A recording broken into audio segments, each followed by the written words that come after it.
This is the Whitelaw PLLC Tailgate Show on Lansing's Big Talker, 1240 WJIM and Classic Rock 94.9 MMQ. Brought to you by Whitelaw PLLC, Shaheen Chevrolet, Price Right Auto and RV, Blue Moon Belgian White. 5, 4, 3, 2, 1. Begin connection. Now connecting. The game 7:30 a.m. Connected. Now connecting. 1240 WJIM. Connected. Now connecting. 94.9 MMQ. Connected.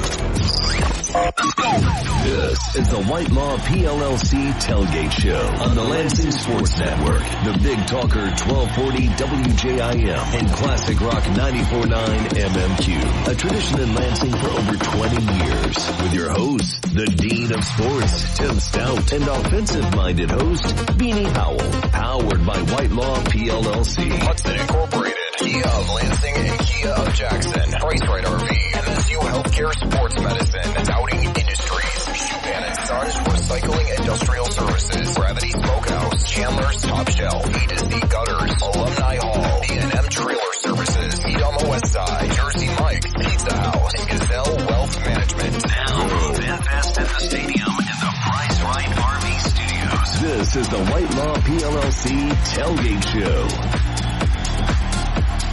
Coming to you live from the FanFest area of Munn Field, just southwest of Spartan Stadium. It's the Whitelaw PLLC Tailgate Show on 1240 WJIM, Lansing's Big Talker, and Classic Rock 94.9 MMQ, and the Lansing Sports Network, lansingsportsnetwork.com. The Whitelaw PLLC Tailgate Show is presented by Whitelaw PLLC. Jamie White is a proud Spartan, and he's built his full-service, nationally recognized law firm with a team of experienced trial attorneys. Whitelaw PLLC's track record speaks for itself, with more than $1.4 billion worth of results. Whitelaw PLLC, fighting for their clients is their highest priority. WhitelawPLLC.com. The Whitelaw PLLC Tailgate Show is broadcasting live from the Price Right RV mobile studio here on Munn Field. Price Right RV, own your vacation. 2022 and 23 model year end clearance is going on now at PriceRightRV.com. Go green, go white, go Price Right. This hour of the Whitelaw PLLC Tailgate Show is brought to you by Schupan & Sons Recycling Industrial Services. Schupan & Sons is the leading metals and plastics processor, recycler, and manufacturer. Schupan & Sons is hiring now for a number of different positions. Apply now at Schupan.com. That's SCHUPAN.com. What's up, everybody? I'm Beanie. You can hear me weekdays from 4 to 6 p.m. on my show. It's called Offensive Minded on Lansing's only sports station, the game 7:30 a.m. And, of course, I'm joined by the Dean of Sports himself, Tim Staudt, heard daily 10 a.m. to 1 p.m., also on the game 7:30 a.m. That's Staudt on Sports, been running for 30-plus years. And thanks also to Brock Palmbush, who's back at our Price Right RV home studio, keeping you updated on traffic conditions. Tim, all right, what did we learn last week when State opened the season with a 31-7 win over Central Michigan? We learned that the predictions that everybody had this time first game came exactly the way everyone thought. There we go. Sorry, try again. Should I try that again? Yeah, my bad. Well, not hearing what I have to say isn't a loss to humanity. It's not like society's worse off for it. The game played out exactly the way I think a lot of people thought it was going to play out. There'd be some adjustments in the first half. The game would be competitive in the first half. Things would settle down a bit and adjust after halftime. I thought all of that played exactly the way it was supposed to play. I remember telling Brock 34-13. It was 31-7, one way or the other.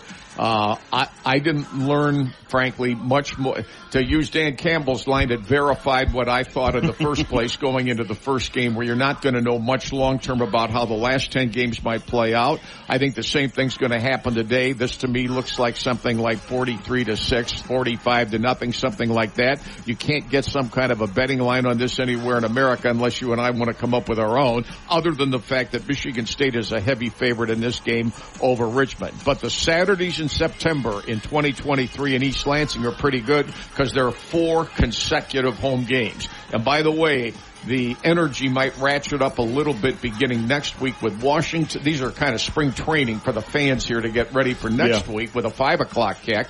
So that's, what is that, happy hour, 5 o'clock for the fans? And next week, alcohol's around here inside and outside the stadium. And then after that's the Big Ten opener with Maryland on the 23rd. Weather looks good all the way through the month, so we'll hope it stays that way. But it's a festive crowd again today because it's a home football game in East Lansing, and September's for 100 years have been a big deal around here no matter who Michigan State plays. Come out and see us here at the Whitelaw PLLC Tailgate Show. We are in the Meyer Fan Fest area on Munn Field. That's just south of Munn Ice Arena. We're giving stuff away. Of course, we've got some tickets to MSU versus Richmond to give out to people who come out and see us. And we also have another opportunity for you to win tickets to the Michigan Renaissance Festival. That sounds like something you go to, Tim. I almost will try almost anything once, especially in the States, especially when the weather's good. Is it true you were alive during the actual Renaissance period? I was. I learned it at a young age. But I also was alive when it used to be that college football was little more than you just drove over and parked. You wore more formal clothing. You went in, watched the game, and you went home. Now it's almost, at least at this level, a day-long activity depending on the kick.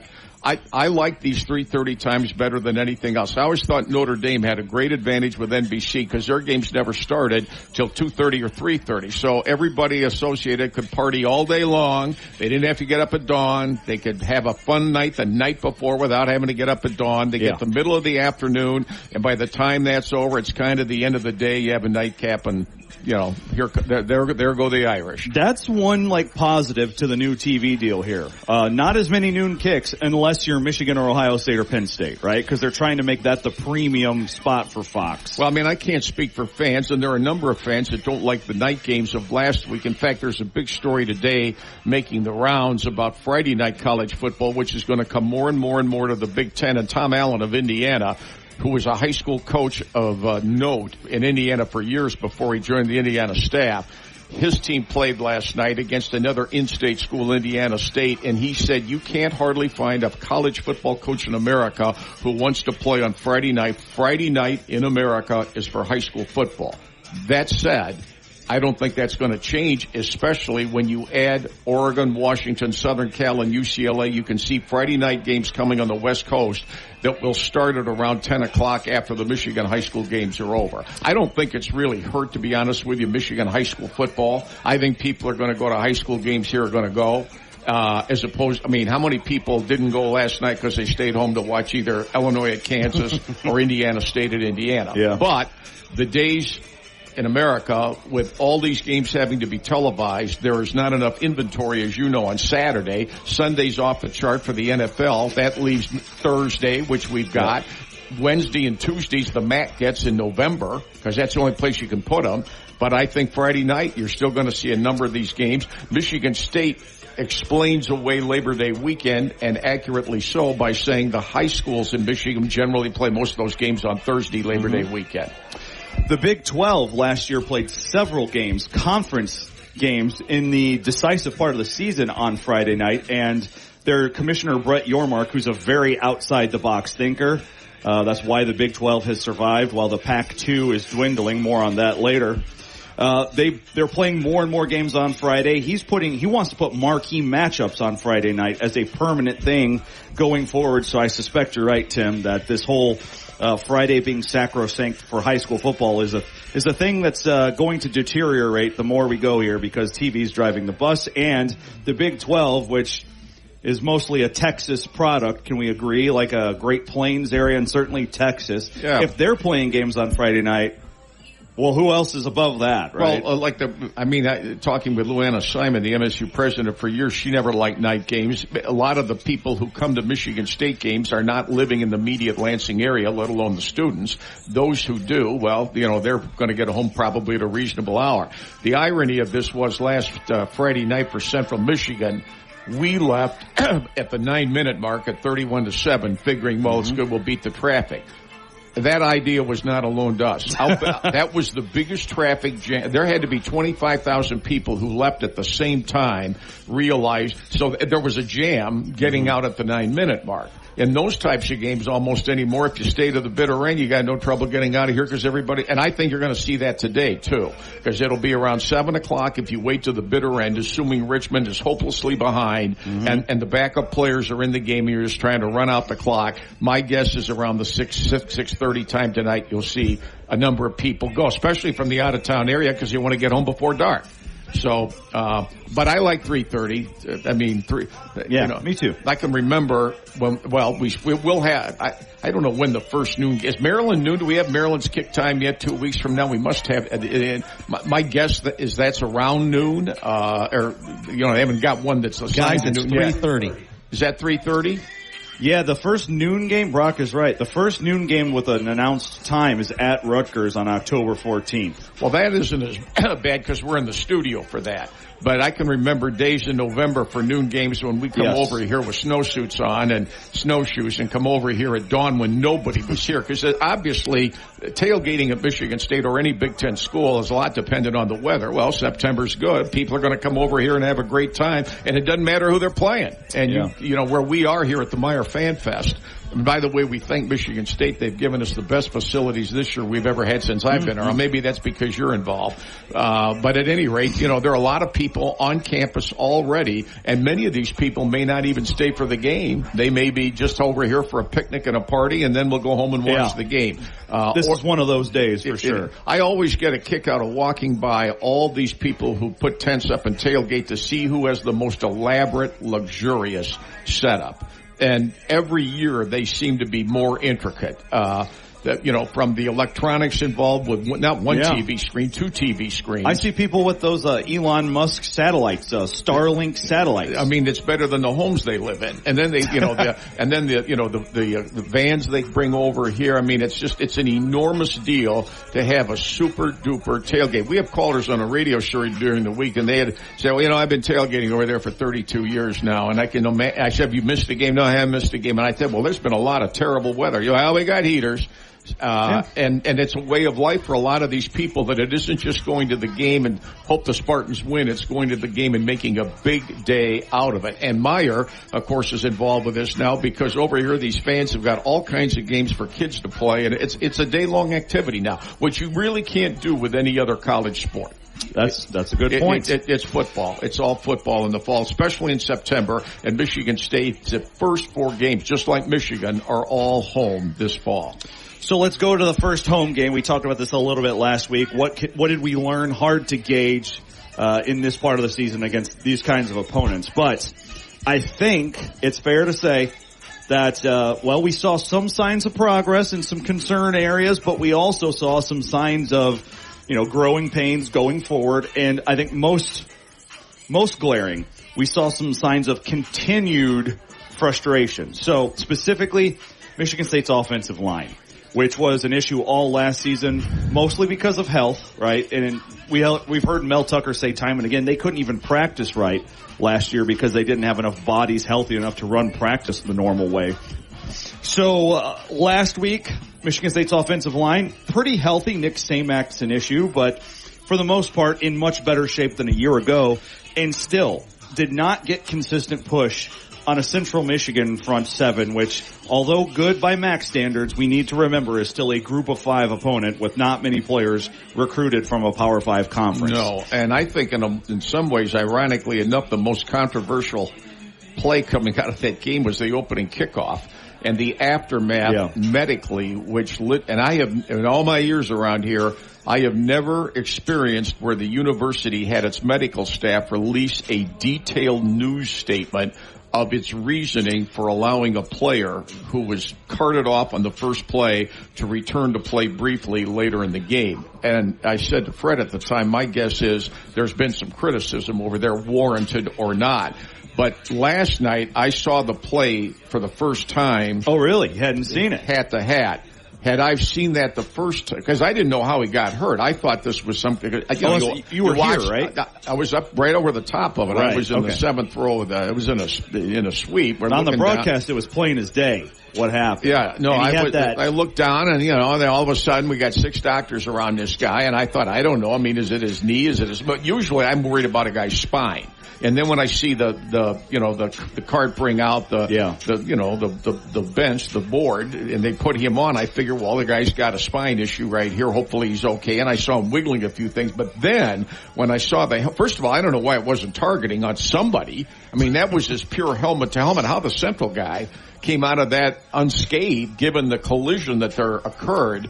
But then, I don't think the medical staff, this is a new issue now, the medical staff everywhere, certainly in Michigan State, is going to have an opportunity to view the plays again, because I think, I'm not a doctor, and look, Jeffrey Covan is the highest regarded doctor. Everybody in the medical profession who knows him thinks the world of him. Michigan State would not have him or any of those other people on staff if they had no confidence in him.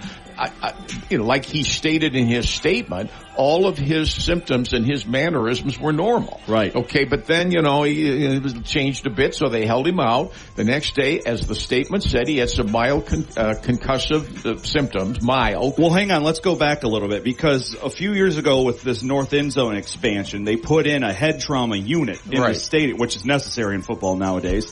And that was a big part of it. He cleared scans, too. This wasn't just a, hey, follow my finger. No, they scanned multiple times, and there were no symptoms. So he gets back in the game, and later on, they take him out again. And the next day, now he's in concussion protocol. Right. But if you saw on the broadcast, he had that telltale sign of head trauma after the hit, when he went into what's called the fencing position. Right. When those arms lock up.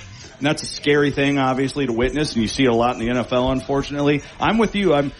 Easy for us to say because we saw the replay, and as the statement indicated from the school, they did not see the replay first. And that's probably something that has to change going forward. I mean, when everybody else in the world who follows the game saw the play. But I didn't see the actual helmet-to-helmet close-up till last night. I thought, oh, man, this guy did. But I was curious how the Central kid didn't get hurt, because he just seemed to get away from it. Nonetheless, he's been in concussion protocol this week, whatever that means. I'd be, I guess, a little bit surprised if he plays today, mainly because you don't need it. Right.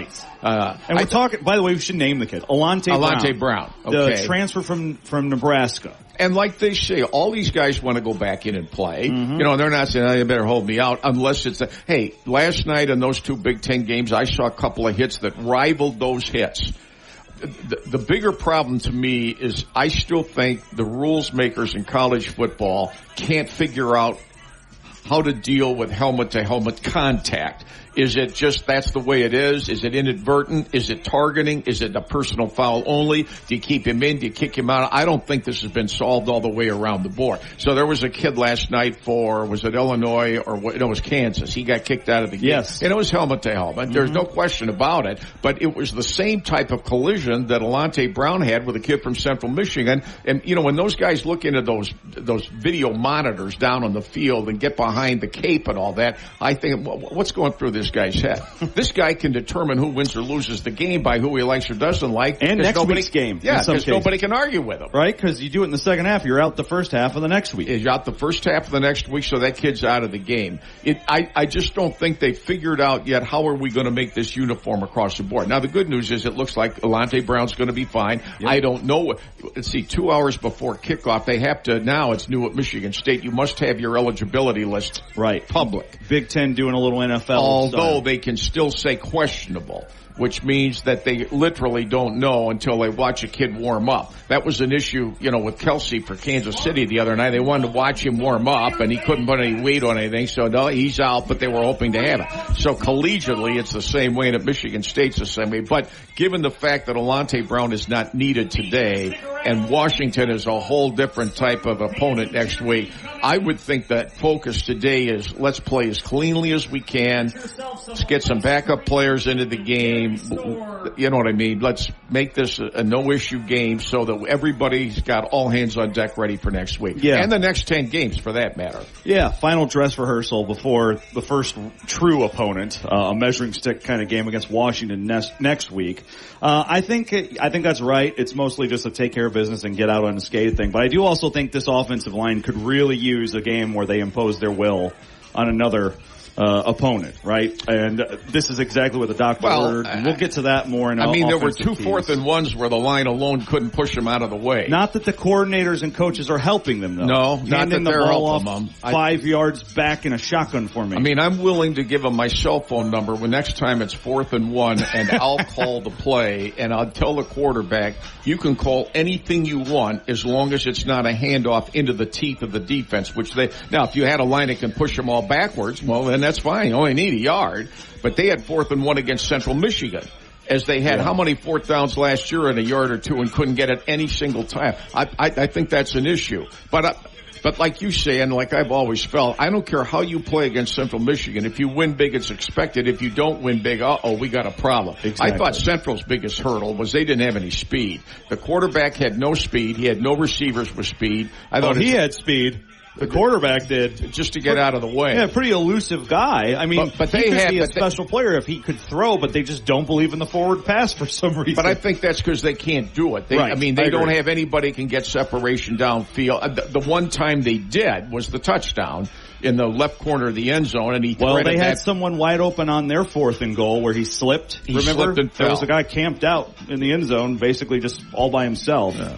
But that's, the attention to the quarterback. I mean, I asked myself after the game, where do you think Central's going to finish this year? Now, my guess is to finish 4th in their half of the match. So that's probably a losing record. They play New Hampshire today. They went 4-8 last year. So I'm guessing they'll beat New Hampshire, and then after that, they're going to have a tough time because they're going to Notre Dame. And if you thought State was tough, just wait till they go to Notre Dame next week.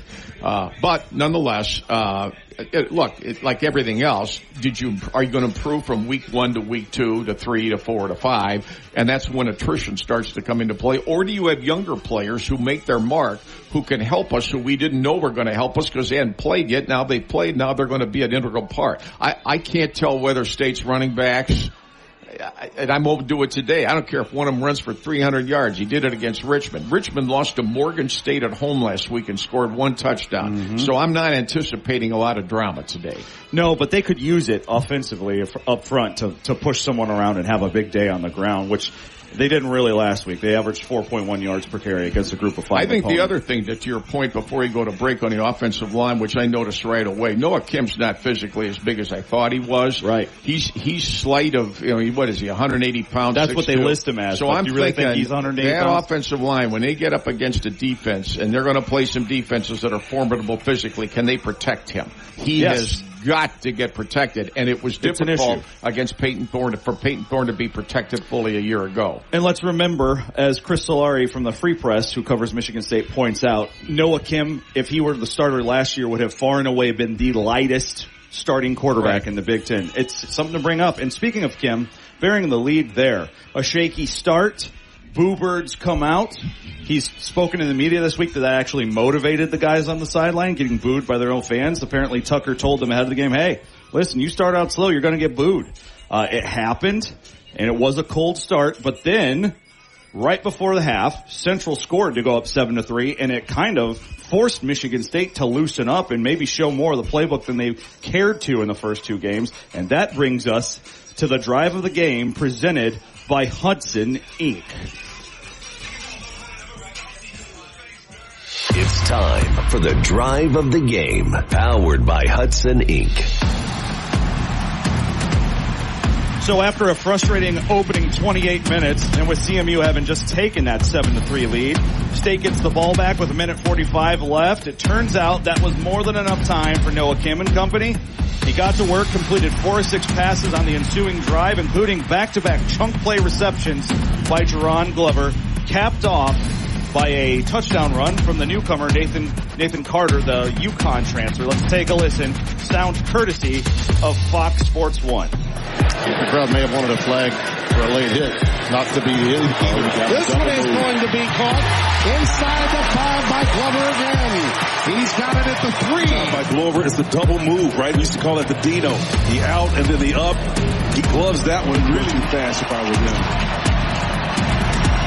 Up the gut, second effort, touchdown. Nathan Carter. He had 405 yards on 65 carries a year ago. He's been good tonight. Very solid.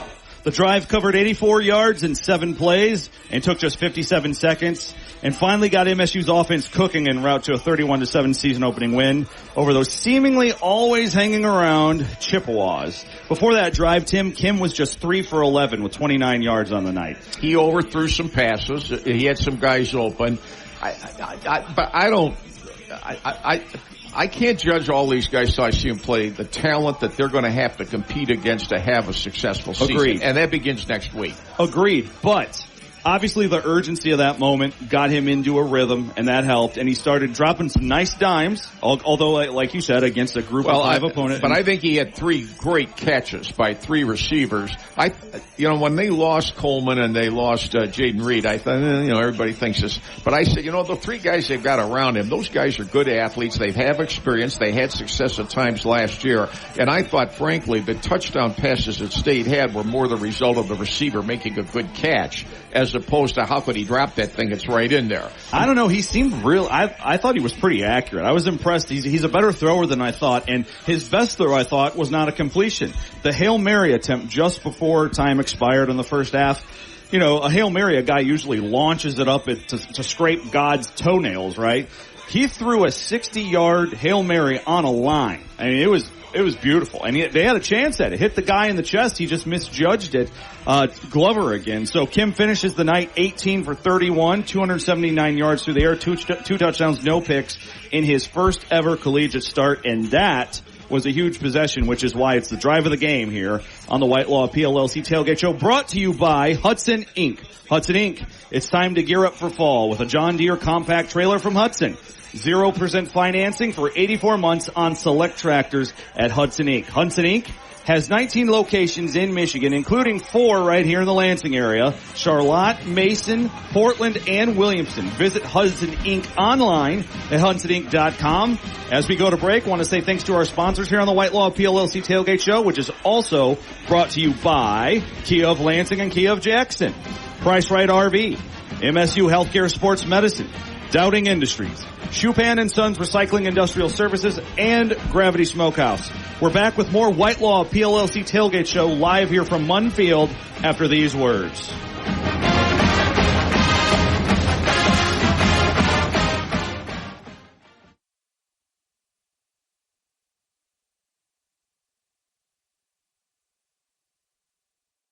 Want to be heard? Open the Lansing Sports Network app and voice your sports opinions now. More from the Whitelaw PLLC Tailgate Show next. Another travel update from the 1240 WJIM Traffic Center. Next, the Tigers Den is right here. Catch the fever of Detroit Tigers baseball all season long on 1240 WJIM. Never miss another pitch again on Lansing's exclusive home for Detroit Tigers baseball.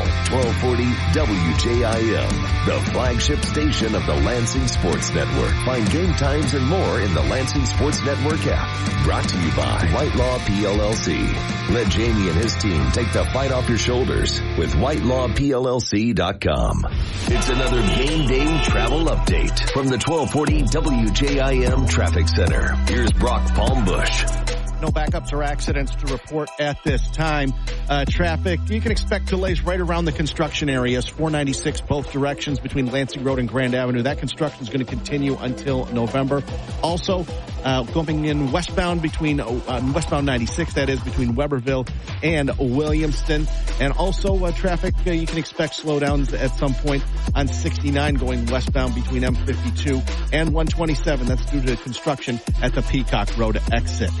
Taking a look at the weather, it's overcast. The sun's trying to peek through. It's 65 degrees right now, although it's going to clear up and get to 72 degrees by the time we get to kickoff.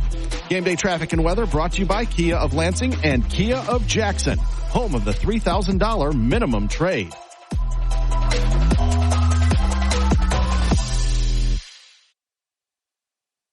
Let's go.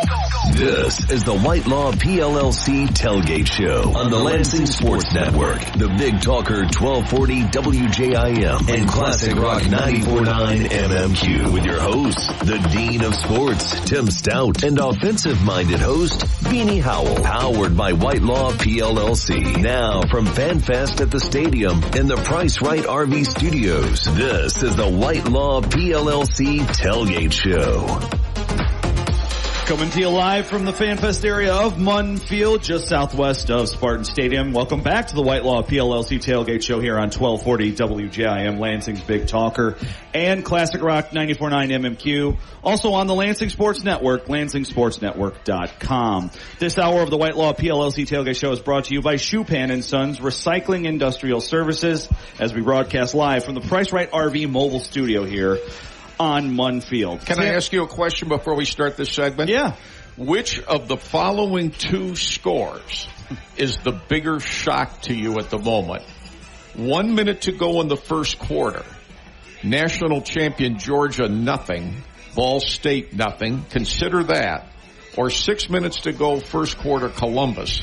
Youngstown State 7, Ohio State 7. I guess I would just go with Georgia because we saw Ohio State look incredibly mortal last week in Bloomington, right? If I was Ball State, I'd wave the white flag, take them off the field, say subtract the check a little bit. We're getting out of here with a tie. We held them scoreless. Hang a banner over that. That to me that is incredible that Ball State and Georgia are 0-0 in Athens with 1 minute to go in the first quarter. This is why you're the Dean of Sports, man, because that's what I wanted to do. I wanted to go through some current scores right now, fly around the country, top 25, as they would say next door here in the stadium. No, we got the big one, too. Okay.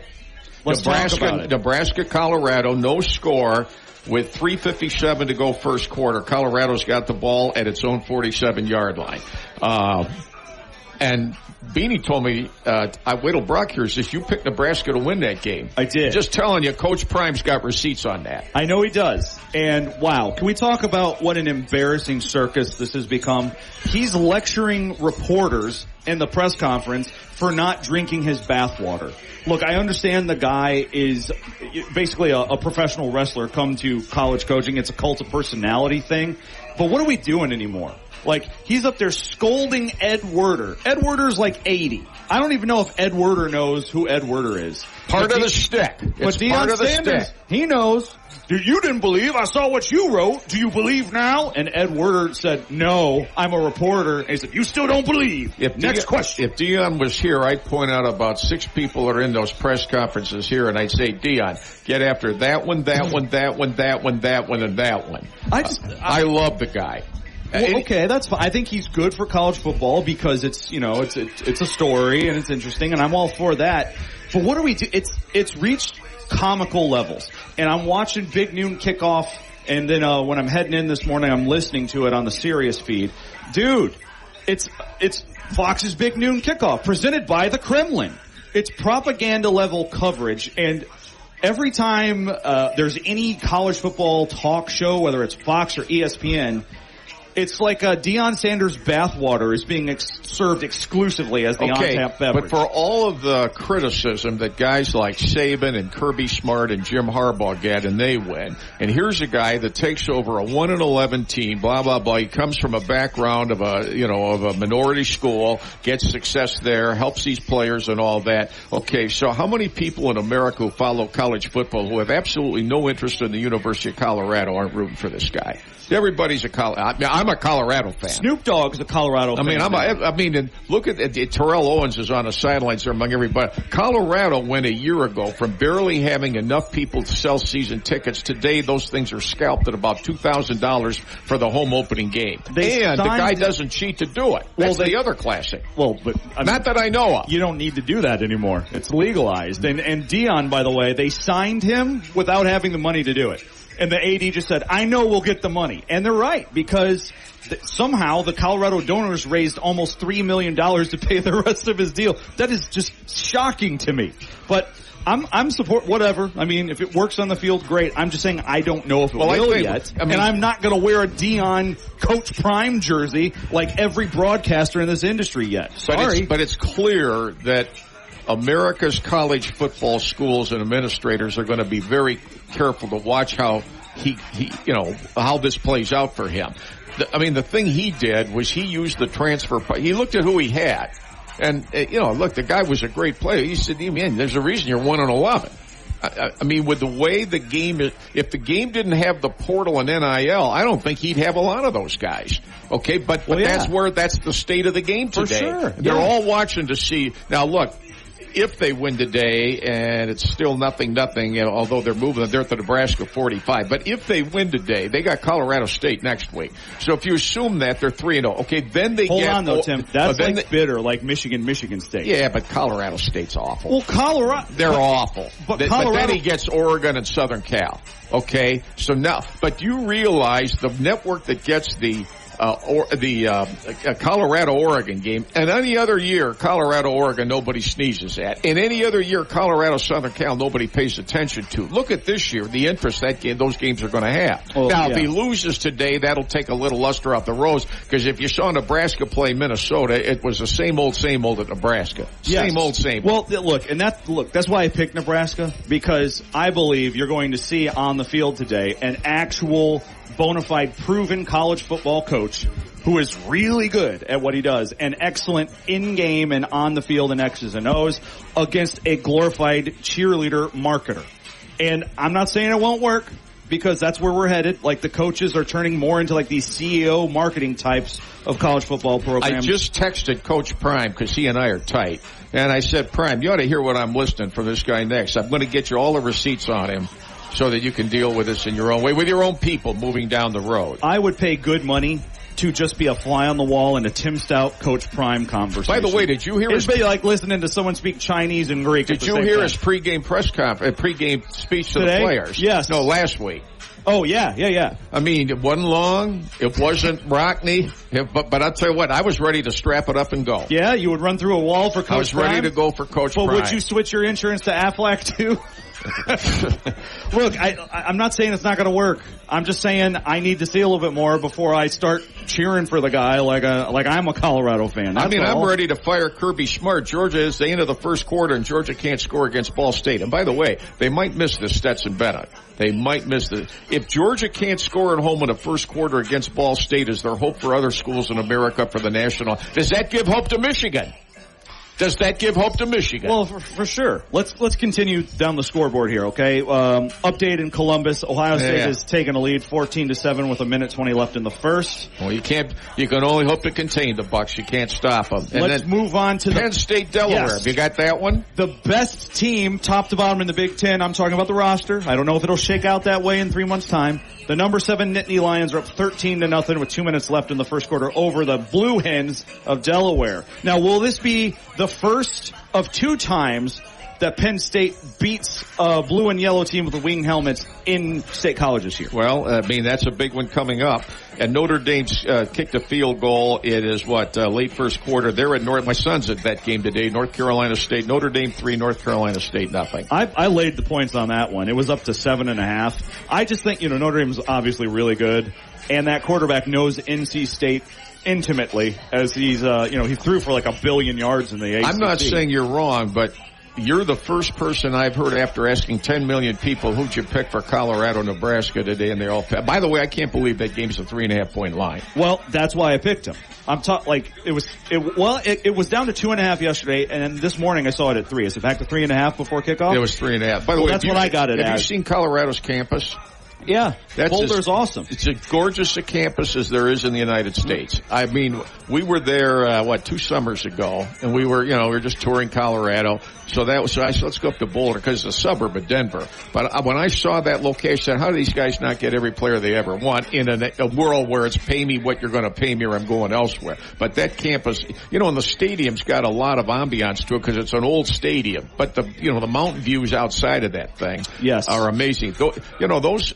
I wonder what Tucker thinks of that. He was there. He saw how tough it was. He was there 1 year and bailed after going 5-7, and then look at the Pac-12 landscape of the schools that look how good that league was with Utah, all right? Mm-hmm. Even at times, Arizona State, Southern Cal, UCLA, Oregon, Washington, and at times Stanford. Conference of Champions.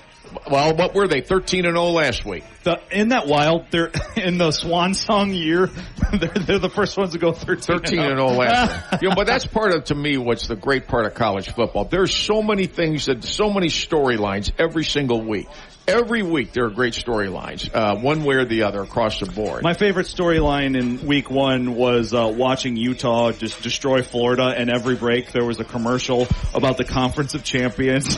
That stadium's that look on that campus, I haven't seen pretty Utah, nice. But it looked pretty nice to me. Also have you seen the Air Forces in Colorado Springs? I have been there. Me too. I've That's seen an that. awesome one. Colorado. Hey, you know what? Next week, Colorado at Colorado State, right? You should watch that because Colorado State Stadium is basically built into the side of one of those the Air mountains, too. Force Academy Stadium's big time. The best part about that is after the game you can drive next door and look at the landing strip and watch all those jets come in and out where all of the cadets are learning how to fly. It's right next door to the stadium there. The stadium's gorgeous. Hey, speaking of, you mentioned Utah there in the Pac-12 talk we just went into.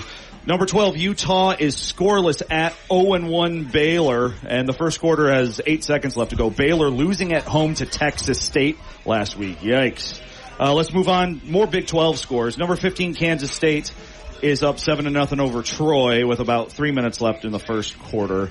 And we can update Colorado and Nebraska one more time before we wrap it up here. Colorado didn't score on that drive. They did not. They punted from Nebraska's 45. Not a very Coach Prime move. Nuts. Georgia scored at 7-0 early second quarter over Ball State. And we're still scoreless in Boulder, 0-0. And Delaware just scored against Penn State. 14, I think 7. It says 6 here, but that's because it's got to update the extra point kick. Very good. All right, I think we're waiting for MSU President Teresa Woodruff to join us, right? So you want to make a break now? To get that out of the way, or do you not want to do a break Brock, now? can we go to break? Let's do that. Let's go to break. Say that again, Nathan.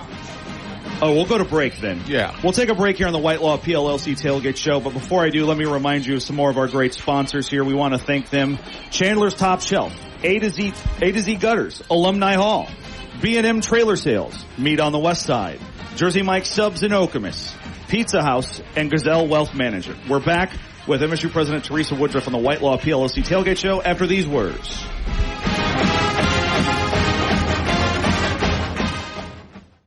Want to be heard? Open the Lansing Sports Network app and voice your sports opinions now. More from the Whitelaw PLLC Tailgate Show next. Back with more of the Whitelaw PLLC Tailgate Show on 1240 WJIM and 94.9 MMQ in less than 60 seconds. The Michigan State Spartan football team is back for another season on the Lansing Sports Network, the Big Talker 1240 WJIM, and Classic Rock 94.9 MMQ. Never miss another touchdown or tackle again. Stream the game in the free Lansing Sports Network app, powered by Whitelaw PLLC, MSU Healthcare, Chupan and Sons, Gravity Smokehouse, Dowding Industries, and Chandler's Top Shelf. It's another game day travel update from the 1240 WJIM Traffic Center. Here's Brock Palmbush. No accidents to report at this time. Traffic is slowing up a bit coming in from the west side, 496 eastbound between Kreitz Road and Grand Avenue. That's where that construction is going on, 496 both directions between Lansing Road and Grand Avenue. That'll be active until mid-November. It's also slower than normal in another construction area, 96 westbound between Weberville and Williamston. There was a shoulder closure there. That's for another week or so. Taking a look at your weather, it's overcast right now, although the sun's trying to peek through. 65 degrees. It will clear up once we get to kickoff at 3:30. Become partly sunny. A high of 72 degrees. Game day traffic and weather brought to you by Kia of Lansing and Kia of Jackson, home of the $3,000 minimum trade.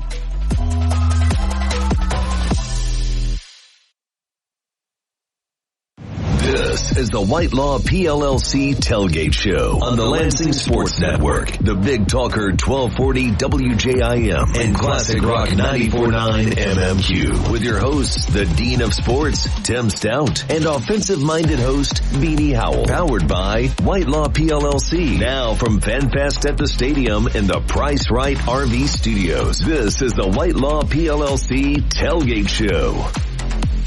Welcome back to the Whitelaw PLLC Tailgate Show, broadcasting live here from the Price Right RV mobile studio at the Meyer Fan Fest area of Munn Field, just southwest of Spartan Stadium, of course, as we count down to MSU versus Richmond today. And we're joined by MSU President Teresa Woodruff. Thanks for being here. How are you doing? So glad to be with you here again today after a great win last week. Yeah. So we didn't insult you enough or embarrass you enough last week. You've opted to come back and visit with us again. I love you guys, and I love Spartan football, and it's been a great day. I've already been out with our Spartan alumni marching band, 450 alumni. Did you know I'm an alum of the MSU band? Of which, no, I had no trombone. idea. You're the trombones blew us away today. They had a section that just blew the lid off the place, and it was a lot of fun. It's the 53rd year. You probably know this then. 53rd of year alumni band? Of alumni band. Yeah. So how many people are here today for that? 450 alumni are here. Okay, so it's going to be like almost 800 kids on the 800 people. 800 people on the it's awesome. Going to be huge, and I think it's going to be a great halftime show. I hope you'll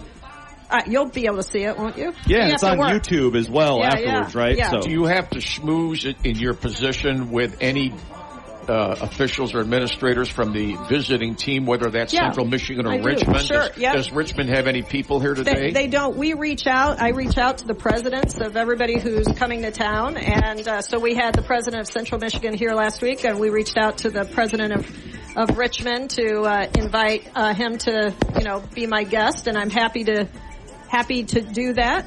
I think I was popping or something. I'm not sure what that was. It's a cable. We're good. We're good now. It's the RV nature of our outdoor pavilion here. Yep. But we try to be generous hosts with everyone who come to town. And I've already talked with Santa Ono for the Michigan State game. So we want to make sure that our Spartan hospitality is felt by everyone who comes into our stadium and into all of our sporting and other venues. So a couple of years ago, my wife dragged me to Williamsburg. Oh. But I said, to make this part of what I will enjoy, I said, let's go back up through Richmond, where Detroit threw in and out of. So we went over to the university. The university's beautiful. That's what I've heard. That city's, Richmond's beautiful. It's a Civil War historical place, but it's a gorgeous city. Well, as soon as I learned we were playing, I had to go online to look at the university, but also to look at their mascot, because I'm such a big Sparty fan. I had to go and see, what does a spider mascot look like? Have you looked this up? No. It's frightening. All right, I'm going to check it out. Yeah, check it out. No, but you bring the topic of the visitors. I understand next week Washington is bringing 64 bands people. Yes. And they've got some plane that's the size of the C-140 cargo. They bring some massive plane. They have room for 6. They're not going to perform. Yeah. But wherever they sit, they're going to play. They've got 64 and we've got a place for visiting band members to sit and play. And we always play, and I hope everyone appreciates this, we always play the opposing team's fight song. Yeah. And during the pregame routine. And as we march in, and we do have a visiting member, either the visiting director of the band or some member of the community who is an alum of that university, conduct in the pregame portion of the work. So, Teresa, I saw this week the university announced undergraduate enrollment over 40,000, and with the graduate students in here, 51,000. Over 51,000, our largest class of Spartans ever, and I'm really excited about that. That means that everyone is really thinking about higher education as a value proposition for their families and for the students who are coming, and it's an exciting time for us on campus. What surprised me the most about that news release, because I used to say this to Luana and your predecessor and so forth, I said, I just wonder how parents today, and we have 2 grandkids today, and as well as our parents do, are they going to be able to pay for college and that? I was surprised at the number of students that are here that are eligible for Pell Grants. That's right. We have a large number, and $390 million in financial aid, from federal financial aid to our own aid from the institution. That means that we're making it affordable for our families to send their students to Michigan State, and they're opting to do that. They have a lot of options.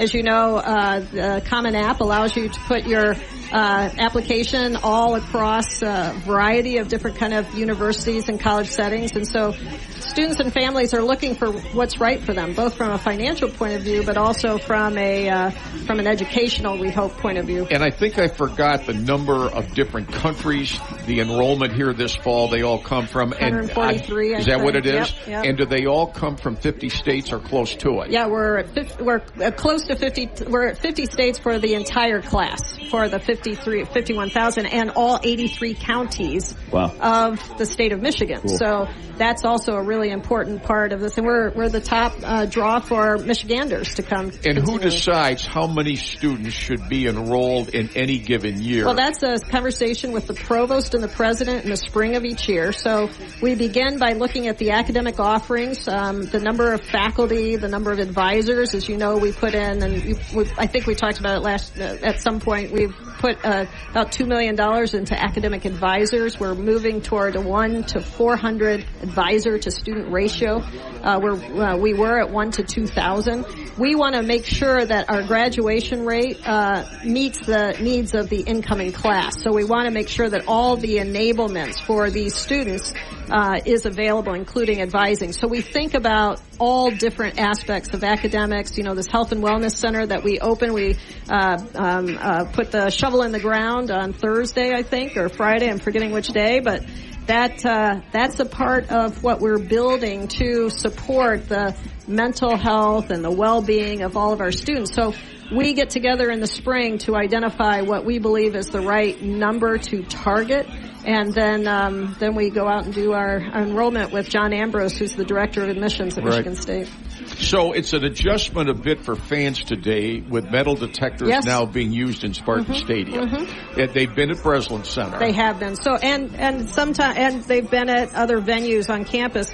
And I think what Spartans know is that we want to make sure that everyone feels welcome, safe, comfortable in the physical environments. And so we've set it up so we think it's going to be fairly easy for folks to get in, and we believe that that's going to give a good fan experience from here on out. It's a fairly common feature of any sports. I don't think this is unusual. It was probably unusual for people to think that you would be in a 75,000 person venue without that kind of starting point. So we've had a lot of positive feedback on this, and I think for this first day, people are just going to have to get used to. You might have to get here a little early and, enjoy some of the pregame a little bit more, talk with some other folks in the stadium, just make sure you get to your seat by that kickoff time. So does the university own those machines? Yes, we purchased the machines, and so those arrived, and they were installed for this game. I mean, if you go through airport security, what amazes me through the years since 9/11 is when airport security start to ramp up from those airport security machines, say 20 years ago, to where they are now. It's amazing how accurate those things are. They are. And so, again, that's going to make people, hopefully you'll have an easy time walking through and yet still be able to feel safe. Yeah, I'm sure it'll just become part of the routine. I think that's it. It's just like going to Breslin or any other place. Tigers games, Lions games, people are used to this. Yep. So the metal detectors today, next week is the alcohol. Are you comfortable with the preparation so that will quote-unquote be a smooth beginning next week? We continue to work to make sure that every aspect of all the new measures that we're taking on campus we're ready for. And so I'm being briefed in a relatively frequent manner, and I have great trust in the people who are implementing this. So my expectation is it will be an appropriate fan experience, both for those who drink as well as for those who are non-drinkers. Well, we know you're busy. We know you got a lot of things to do. We thank you for stopping by. Thank you both. I'll see you in a few minutes. See you in a few minutes. I don't think I'll get lost getting over there. Yeah. Thank you. Thank you. You guys are awesome. All right. Go Green. Appreciate it. Go Hope Light. we see you next week with a 2-0 record, right? With Washington coming in here next week. Teresa Woodruff is the president of Michigan State University, and she graciously comes, and she has an event today. In fact, even yours truly got invited to that. Yeah, how do I get on the list? Like I tell some of the other Michigan State friends I have, I said, you malcontents who can't get along with it. I think they invite them because they want my wife there one way or the other. Well, I'm not part of the beautiful people. I'm working on it. Right. You've got a bit of a head start. Why don't we go to break? But first, Tim, the defensive keys. All right, I'm going to play you in with that. Are you ready to do that for us? Absolutely do that. The defensive keys. One second, we got you some imaging first. Ready? Oh, I got to do imaging first. Do the imaging. Check it out. All right. This is a real show now. Wow. It's time for the defensive keys to today's game. Powered by Gazelle Wealth Management. I mean, I'm used to just coming in here and arguing with Mad Dog for 2 hours, and then that's the whole highlight of the show. The defensive keys to today's game are brought to you by Gazelle Wealth Management. It's a terrific company, which I'll tell you more about because Joe Gazelle, he's a superstar, and Michigan State hopes it's got superstars on defense today. The Spartans held Central Michigan to just 1 touchdown last week. That was in the secondary. Michigan State still has a lot of untested defensive backs who will try to, get their teeth, sharpened today to get ready for Washington's major quarterback, Michael Penix, who comes in here next week. It's going to be a bit different. The Spartans defensively, one would think, would overwhelm Richmond today based off how they stopped Central Michigan last week. Michigan State did not have any key injuries last week, so the key today is, can we avoid bad penalties? That would be personal fouls. That might be targeting. Are we lined up in the neutral zone? Did we rough the passer? If all that can be eliminated today, that still creates a culture of playing, so it's a clean type of game to get ready for an offensive juggernaut that Washington will bring next week. Can the Spartans get warmed up and make a good show today defensively against Richmond and hold Richmond down? Richmond got just 1 touchdown at home last week against Morgan State on the road. Will it be tougher to score and move the ball against Michigan State's defense, which still has a number of players who are looking for playing time this fall and need to impress the coaches with good play today? All right. The defensive keys have been brought to you by Gazelle Wealth Management. Gazelle takes a long-term view using prudent risk management. You can call Joe Gazelle himself, all right, at 336-7200. You can remember that, 336-7200, or visit Gazelle Wealth Management online, Gazelle, Gazall, GazelleWealth.com. Thanks for that, Tim, and thanks to Gazelle Wealth. Let's go to break. That does it for hour number 1 of the White Law PLLC Tailgate Show. Hour number 1 was brought to you by Chupan and Sons Recycling Industrial Services, and the White Law PLLC Tailgate Show is also brought to you by Hudson Inc., Kia of Lansing and Kia of Jackson, Price Right RV, MSU Healthcare Sports Medicine, Staudt Industry, and Gravity Smokehouse. We're back on the other side with a whole nother hour of MSU and college football talk here on the White Law PLLC Tailgate Show on 1240 WJIM, Lansing's Big Talker, and Classic Rock 94.9 MMQ, all part of the Lansing Sports Network, LansingSportsNetwork.com. We're back after these words.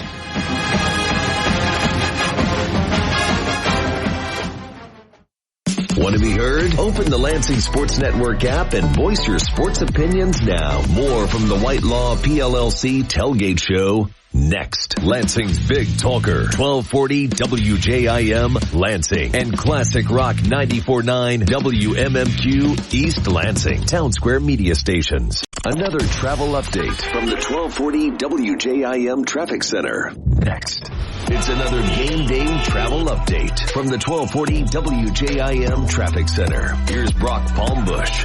No backups or accidents to report at this time. Traffic moving along at around normal speeds. Watch out for the construction. There is a shoulder closure 96 westbound between Weberville and Williamston, and also 496 both directions between Lansing Road and the Grand Avenue exit. That will be active until mid-November. There's also a lane shift on I-96 between Lansing Road and Washington Avenue, and that's due to construction, and that's also until mid-November. Taking a look at your game day weather, overcast skies, 66 degrees. Although the sun's trying to peek through, it will get to be partly sunny skies and a high of 72 by the time we get to kickoff. Game day traffic and weather brought to you by Kia of Lansing and Kia of Jackson, home of the $3,000 minimum trade.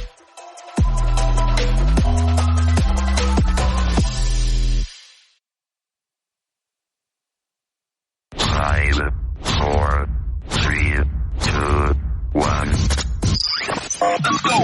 This is the White Law PLLC Tailgate Show on the Lansing Sports Network, the Big Talker 1240 WJIM and Classic Rock 94.9 MMQ. A tradition in Lansing for over 20 years. With your hosts, the Dean of Sports, Tim Staudt, and offensive-minded host, Beanie Howell. Powered by White Law PLLC, MSU Healthcare, Chupan and Sons, Gravity Smokehouse, Staudt Industries, and Chandler's Top Shelf. Now from FanFest at the Stadium in the Price Right RV Studios, this is the White Law PLLC Tailgate Show.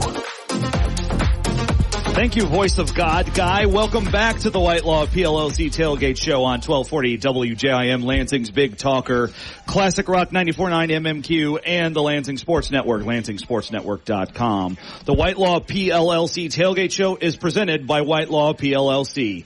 Jamie White is a proud Spartan, and he's built a full-service, nationally recognized law firm with a team full of experienced trial attorneys. Whitelaw PLLC's track record, well, it speaks for itself. More than $1.4 billion worth of results. Whitelaw PLLC, fighting for their clients, is their highest priority. WhitelawPLLC.com. The Whitelaw PLLC Tailgate Show is broadcasting live from the Price Right RV mobile studio here from the FanFest area of Munn Field, just south of Munn Ice Arena. Price Right RV, own your vacation. 2022 and 23 model year in clearance is going on right now at PriceRightRV.com. Go green, go white, go Price Right. This hour of the Whitelaw PLLC Tailgate Show is brought to you by Hudson Inc.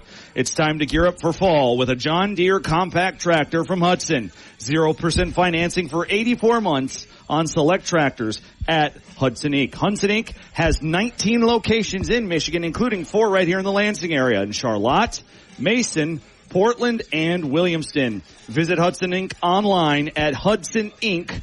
HUTSTONINC.com.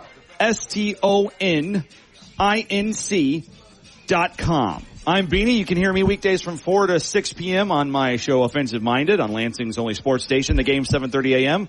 Joined, of course, by the Dean of Sports himself, Tim Staudt. You can hear him daily, 10 a.m. to 1 p.m. on the game 7:30 a.m. His 30-plus year running show, Staudt on Sports. Brock Palmbush, big thanks to him. He's keeping us on the air, and he's back at the Price Right RV home studio, keeping you updated on traffic and weather conditions as well. Friendly reminder, make more time for your getting into the stadium today. It's the first time MSU has instituted metal detectors at Spartan Stadium. Might take a few more minutes. And speaking of a few more minutes, Tim, let's do a few more minutes to take a look at the top 25 scoreboard around the country, and then we'll zero in on a couple other Big Ten games going on. Top 25 action. Number 1, Georgia. After a scoreless first quarter hosting Ball State, things have opened up a little bit for the two-time defending national champion. Georgia Bulldogs are up 21-0 with about 9 minutes left in the first half. Got any reaction to that, Tim? Or the hurricane in the Atlantic that it's making its way north, is that affecting the southeast coast? Because we have Notre Dame and North Carolina State at a delay. Mm-hmm. That's in Raleigh. My oldest is there. And we also have Purdue is at Virginia Tech, and that's been delayed twice. Okay, and that's at Blacksburg, Virginia. Purdue leads at 7-0. Notre Dame leads 3-0, and both those games are in weather delays. Penn State, 21-7 lead with about 12 minutes left in the first half at home over Delaware, the Blue Hens, right? Let's go out to the Big 12, a Big 12, Pac-12 matchup. Baylor had a 3-0 lead over number 12 Utes. Now we're locked up. Utah just kicked a game-tying field goal. It's 3-3 with about 9 minutes left in the first half there. Also in the Big 12, Kansas State up 14-3. Number 15 Kansas State up 14-3 over Troy. About 4 minutes left in the first half. And then the big noon kickoff, the big Kremlin propaganda game of the week on Russian state-sponsored, Fox, is number 2 Colorado. The number 22 ranked Coach Primes are scoreless against Matt Rule in his first year with Nebraska. It's zip with about 7 minutes left in the first half in Boulder. What do you make of that, Tim? Are you a little nervous? I know you're all in drinking the Dion bathwater. Well, Colorado gave up 42 points last week to TCU, and if you watched the game, and I saw the second half, Texas Christian went up and down the field. Colorado made a couple of key defensive plays that prevented points, but they didn't really stop. Nebraska, as you know, barely could move the ball against Minnesota and lost with so they had one touchdown in that game. Now they're at Colorado, we're near halftime, they still haven't scored. So Nebraska's offense has one touchdown in 6 quarters. That doesn't sound good. However, and Nebraska, by the way, plays here, on November 4th. It's the last game of the season in Spartan Stadium, which tells me so far, if nothing else, Nebraska's going to be tough defensively in that game. Yes. But can they possibly score? Will they get better between now and November 4th when they play here?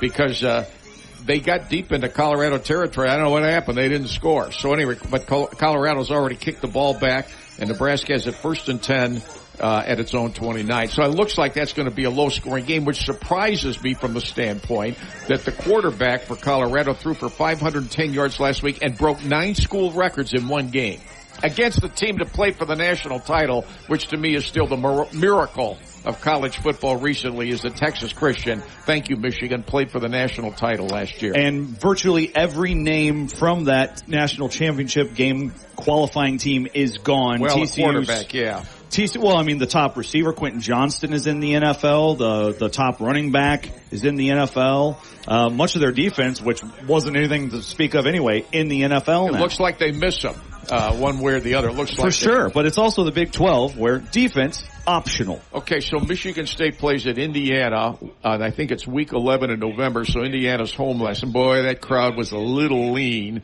Indiana State was there, and they needed Larry Bird to play football. It was 41-14. It could have been a lot worse. Indiana won that, so they're 1-1 after they lost to Ohio State 20-3. Michigan State plays at Indiana later on in November. And then Illinois went to Kansas. Oh, I love Kansas in that game. Kansas struggled a bit in the second half. Illinois came back, but Kansas won 34-23. So Illinois is now 1-1. So there are 4 Big Ten games at noon, 4 Big Ten games including Michigan and Michigan State at 3:30, and 4 more Big Ten games tonight. It's the only way you can get them all on TV. Were you surprised that Illinois struggled with Kansas' ground game? Because, man, they almost chucked up 300 yards on the ground against Brett Bielema and company. But, to Kansas's credit, that's a basketball school, and football there has been a doormat for years and years and years and years.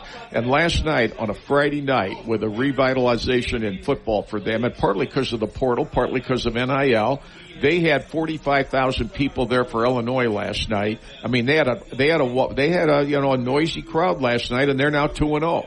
And they've got a quarterback. I don't know where they got him, but they've got a quarterback. They were up 28-7 at halftime, and then they didn't play quite as well in the second half, and Illinois came back a bit. But every time I watch those Big Ten West teams, I say, which one of these teams is possibly going to make it to the Big Ten title game? I've narrowed it down early to either Iowa or Wisconsin. I can't possibly see any of the other 5 making it, including Minnesota, and Minnesota won last week.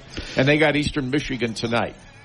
So, mentioning Iowa, I want to talk about, I'm complaining about this whole Deion phenomenon and what an absolute circus sideshow it has become, but I think that might take second fiddle to the most comical thing in college football this year, and that is Kirk Ferentz's son, the Iowa offensive coordinator, Brian Ferentz, his contract. Okay, so we all know Iowa always has a very tough, stingy defense, and they seem to always have a very anemic offense. Last year, they were in the bottom 10 in the FBS, averaging just 17.7 points per game. All right, so Kirk Ferentz is under a ton of pressure over the offseason, right? You're only keeping this guy because it's your kid. You should fire him. This isn't good enough.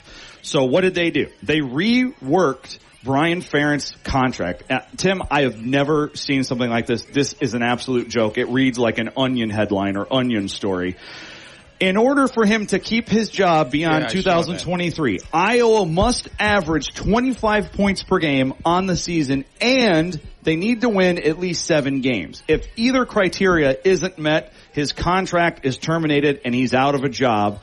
So listen to this. It looked like it was working. Well, nothing will light a fire under a guy's ass more than threatening to fire him, because Iowa got up 14-0 in the first quarter last week in their opener against Utah State. It was like 7 minutes the game had passed and they had scored 14 points. That has to be a first in a while. And then speaking of records, do you realize Iowa took its opening drive kickoff down the field and culminated with a touchdown pass? It was the first opening drive of the season for Iowa to end in a touchdown pass since 1991.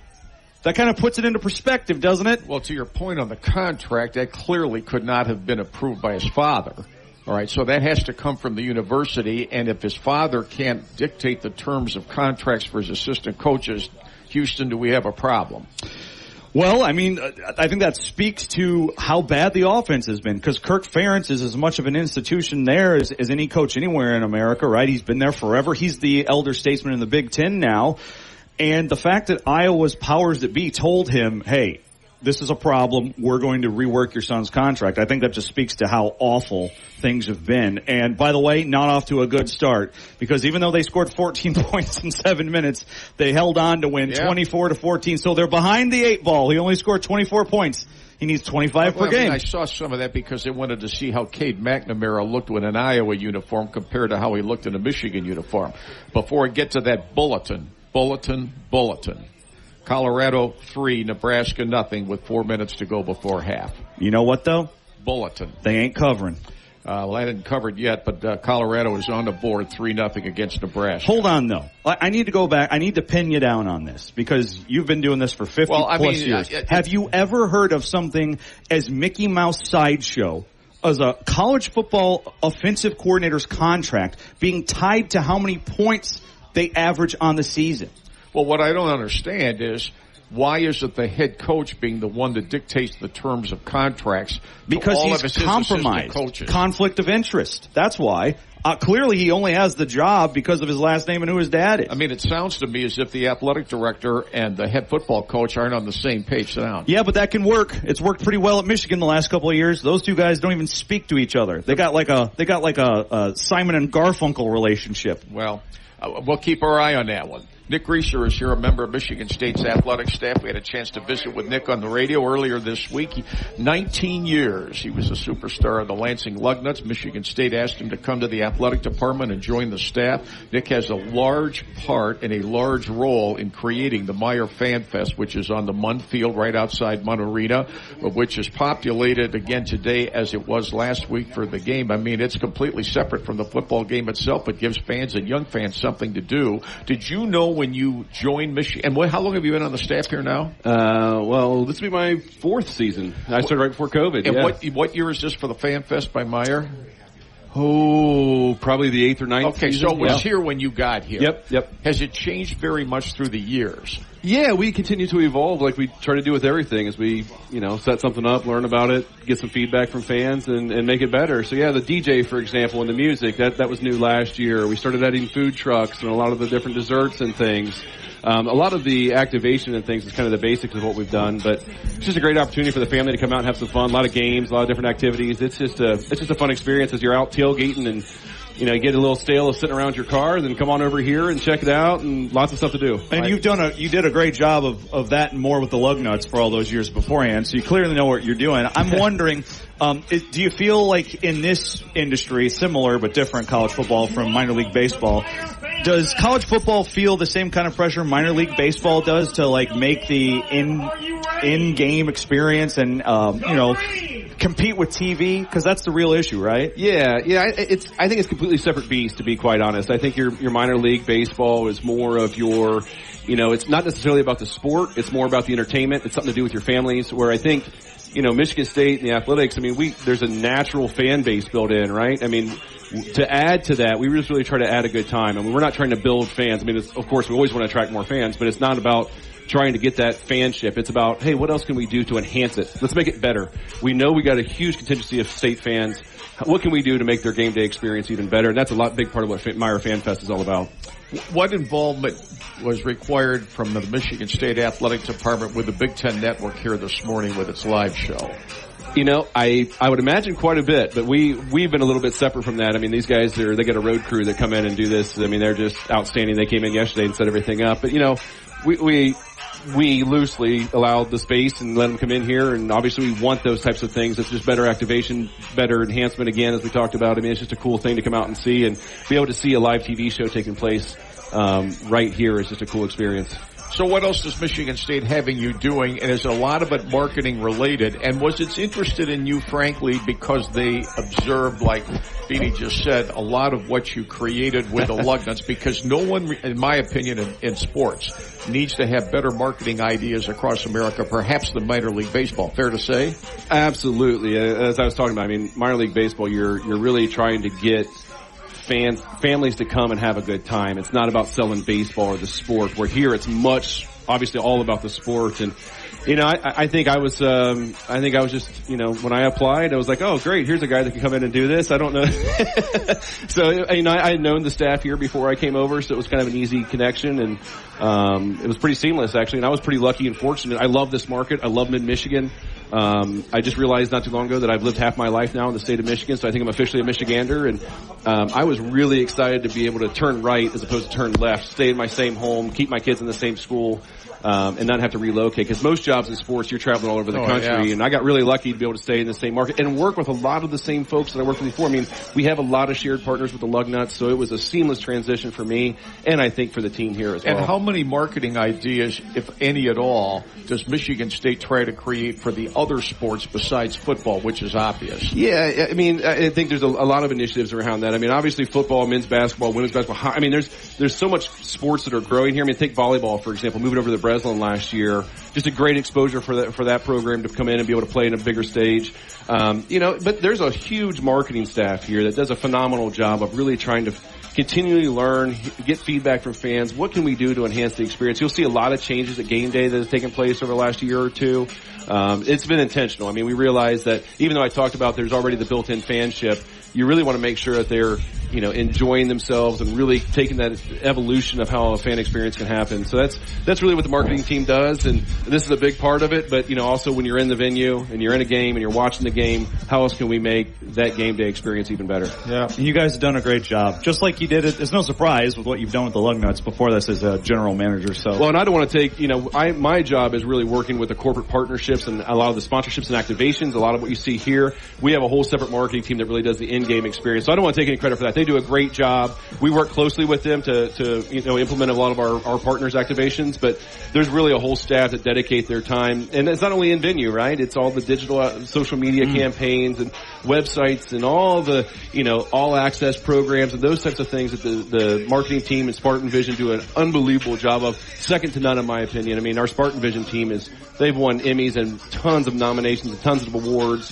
for all the content that they produce, and it's really learning and getting into the life of a student athlete and kind of the, not necessarily on the field or court stand, issues. They really get behind the scenes, and so they do a great job overall. You'll notice there's a lot of new kind of configurations of how the scoreboards and things are working this year. So we're continually upgrading and upgrading. When you get to Breslin this year, you'll see a whole new operation over there too. I saw that, a new video board. New video in the middle board, of the fascia. It's like all one gigantic screen now, right? It is. And Michigan State has done a phenomenal job of staying on top of the facilities, on top of the amenities, like updating video boards when they should be, as opposed to stretching them out 10 more years like a lot of programs do. Sure. So they've done a good job of staying up to date with everything. Do the Big Ten schools in marketing share ideas for activities like this on all the campuses, or is it pretty much individual, each of them for himself? I'd say a little bit of both. I don't think there's a formal, I know like a lot of, like in minor league baseball, for example, they have league meetings and promotional seminars and things like that. And there's certainly those types of things here, but I think there's shared best practices, of course, across teams, and of course you get closer to some teams than others, and then there's a lot of unique ideas that are kind of created and implemented on our own. Well, I know you're busy, and it's and we got Washington in here next week, so there's even more with that. And then the fourth consecutive home game. I would imagine that puts a stress on the staff, 4 straight home games. That's why we do what we do. Right. We love it. Game day, baby. All right. It's a sprint, right? It is. It's a nonstop sprint. It's like a marathon length with sprint speed.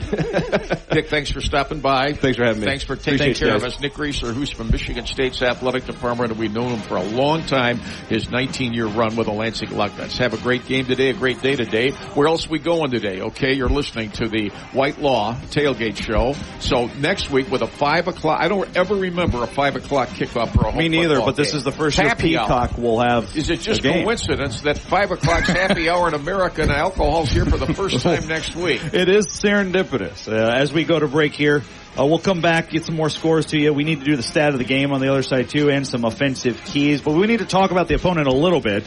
That's the Richmond Spiders, and we'll do that on the other side. The White Law PLLC Tailgate Show is also brought to you by Chandler's Top Shelf, A to Z Gutters, Alumni Hall, B&M Trailer Sales, Meat on the West Side, Jersey Mike's Subs of Okemos, Pizza House, and Gazelle Wealth Management. We're back here with more White Law PLLC Tailgate Show on 1240 WJIM, Lansing's Big Talker, Classic Rock 94.9 MMQ, and the Lansing Sports Network after these words.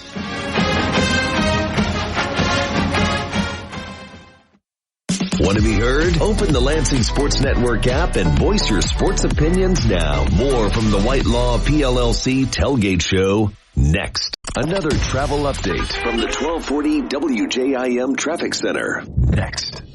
The Michigan State Spartan football team is back for another season on the Lansing Sports Network, the Big Talker 1240 WJIM, and Classic Rock 94.9 MMQ. Never miss another touchdown or tackle again. Stream the game in the free Lansing Sports Network app, powered by Whitelaw PLLC, MSU Healthcare, Chupan and Sons, Gravity Smokehouse, Dowding Industries, and Chandler's Top Shelf. It's another game day travel update from the 1240 WJIM Traffic Center. Here's Brock Palmbush. No backups or accidents to report at this time. Traffic moving along at around normal speeds. However, M43, that's Grand River Avenue, both directions between Spartan Avenue and Hagedorn Road in East Lansing. There's a single lane closure due to maintenance, and that's until the end of October. So heading into the game from the east side, be aware of that as you head through campus. Right now, weather-wise, overcast skies, 66 degrees, although the sun is trying to peek through. It will get to partly sunny skies by the time we get to kickoff. A high of 72 degrees. Beautiful day for football. Game day traffic and weather is brought to you by Kia of Lansing and Kia of Jackson, home of the $3,000 minimum trade.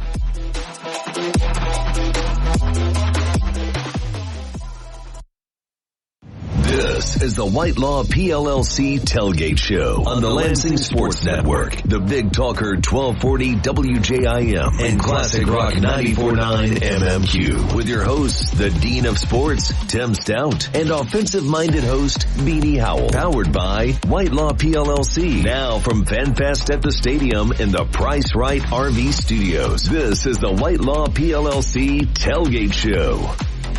Welcome back to the Whitelaw PLLC Tailgate Show on 1240 WJIM, Lansing's Big Talker, Classic Rock 94.9 MMQ, and the Lansing Sports Network, lansingsportsnetwork.com, broadcasting live from that Price Right RV mobile studio on Munfield in the FanFest area. This hour of the Whitelaw PLLC Tailgate Show is brought to you by Hudson Inc. It's time to gear up for fall with a John Deere compact tractor from Hudson. 0% financing for 84 months on select tractors at Hudson Inc.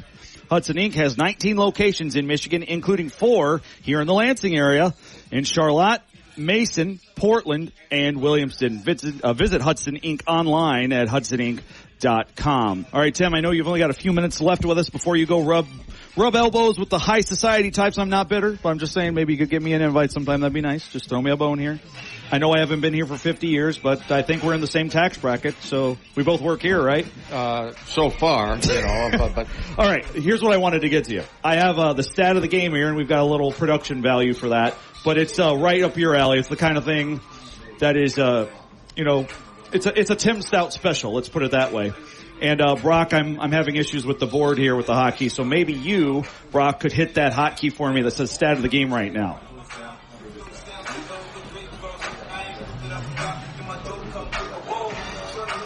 Well, we'll see if he gets a stat. Or not, okay. Or not one way or the other. We're not seeing it on here, guys. I mean, says, okay, that's maybe there isn't one. That's my bad. I'm sorry, Brock. My bad, not yours. Well, anyway, here is the stat of the game, brought to you by MSU Healthcare Sports Medicine. Tim, buckle up. Michigan State is undefeated all time against FCS opponents with a 7-0 record. They're looking to make it 8-0 today against Richmond. I know this is the kind of thing that the Dean of Sports lives for. So I've collated the scores from MSU's prior 7 bouts with FCS Titans. Are you ready? In chronological order. The first ever FCS opponent for Michigan State football came in 2009, Montana State. MSU won 44-3. In 2010, Northern Colorado. State won 45-7. 2011, Youngstown State. MSU wins 28-6. 2013, Youngstown State again, 55-17 MSU this time.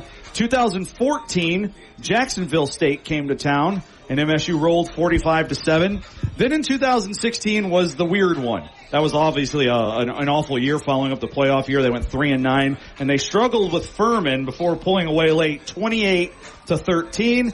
And then the 7th and most recent FCS showdown for MSU was Youngstown State's 3rd trip to Spartan Stadium in 2021. State won 42-14. That's an average score across the 7 of 41-10.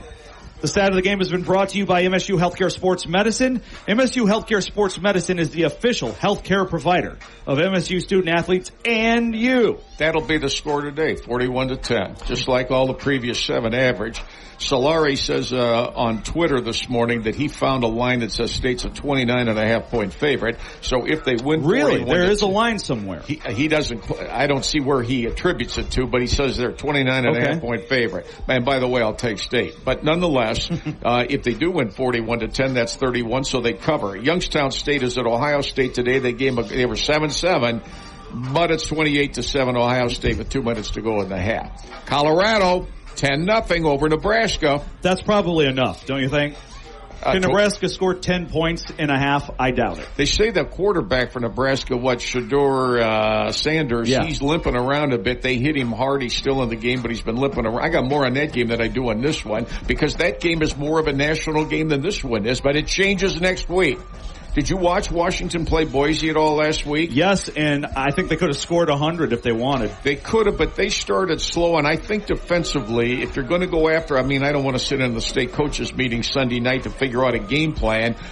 I think State's got to think to themselves, is there a way, and there should be a way, and we need a way to move the ball consistently, run the clock, and keep that guy off the field. Because I don't think they can win a shootout with Washington. They're going to have to be able to agree to score and keep their offense on the field somehow, because I think Washington's weakness, if it's the right term, is that you can move the ball a bit. Now, what I couldn't tell was, is Boise anywhere close to when Boise was really good? No, they're not. All right. What concerns me is Washington showed this defensive alignment several times. It was basically Buddy Ryan's 46 defense with like 8 or 9 guys on the line of scrimmage, and they just kept going to it. Obviously, it's going to get pressure. I'm just worried about MSU because of the offensive line issues with that kind of pressure package, because they appear pretty fond of it. I think the issue today is injuries. Are you going to keep... Why is there a kid doing the Dougie at me? Because he wants you to keep from falling asleep from the guest analysis. Oh, that must be it. He's doing his best Jair Alexander jogging on Justin Jefferson. But I'd be curious to know, in those 7 previous games, how many key players got injured and couldn't play the next week in a blowout win. But nonetheless, injuries are injuries, whether the team you're playing is a good team or a bad team, because this is football and weird things happen. You can stumble over your own guy and break your ankle. For instance, Kansas City lost a key player in practice, and they aren't hitting each other in practice because that's just the nature of the way the game is. You cannot predict the injuries, okay? So today, can you bury Richmond easily with a lot of points early on, but you don't get anybody hurt? And at what point do you pull key guys out of there? Because if nothing else, we have to have them, not only for Washington, but the Big Ten schedule starts the next week in what I could consider to be a reasonably winnable game here against Maryland in 2 weeks. That was the stat of the game, brought to you by MSU Healthcare Sports Medicine. MSU Healthcare Sports Medicine is committed to the athletes of Mid-Michigan and beyond. At MSU Healthcare Sports Medicine, their goal is to get athletes into their office and evaluated within 24 to 36 hours for acute injuries. Call MSU Healthcare Sports Medicine at 517-884-6100 or visit them online at healthcare.msu.edu. I think that does it for you, Tim, right? You're out of here? All right. Dr. J's going to pinch hit for you the rest of the way. Tell Dr. J the mic is all warmed up for him. And you picked 41-10, right? That's the 41-10 is the Dean curse for today. Remember that. As Dr. J steps in, and while we transition, I will go ahead and present to you today's offensive keys. It's time for the offensive keys to today's game, powered by Whitelaw PLLC. We already talked about it a little bit, but the biggest, most glaring issue for Michigan State last week in a 31-7 win over Central Michigan was something that plagued the Spartans all season in 2022, and that was no consistent push from its offensive line. State ran the ball 31 times for 127 yards. That's about a 4.1 yards per carry average last week, which you might feel good about if that happened against Washington or during the Big Ten slate. But this was versus a MAC opponent. Yes, CMU has a good defense in the MAC. The Spartans' inability to impose their will up front on CMU's D-line is a major red flag. And it's even more concerning when you consider State's line is mostly healthy at this point. Owning the line of scrimmage has to be a focus for MSU on offense today. This group could really use a dominant day heading into their first true test of the season next week when Washington comes to town. An FCS opponent is just what the doctor ordered for MSU. Offensive keys have been brought to you by Whitelaw PLLC. Jamie White is a proud Spartan, and he's built one hell of a full-service, nationally recognized law firm with a team of experienced trial attorneys. Whitelaw PLLC's track record speaks for itself. More than $1.4 billion in results. And Whitelaw PLLC is fighting for their clients. That's their highest priority. WhitelawPLLC.com. Let's take our last break. We'll come back. We'll take a look at the scoreboard again, and we'll give our predictions. And Dr. J will be here and shake what the good Lord gave her. Come see us on the FanFest area of Munn Field. It's a Whitelaw PLLC tailgate show, and we're back after these words.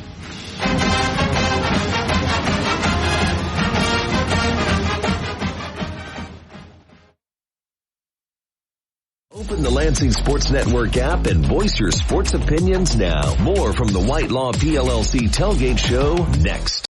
Back with more of the Whitelaw PLLC Tailgate Show on 1240 WJIM and 94.9 MMQ in less than 60 seconds.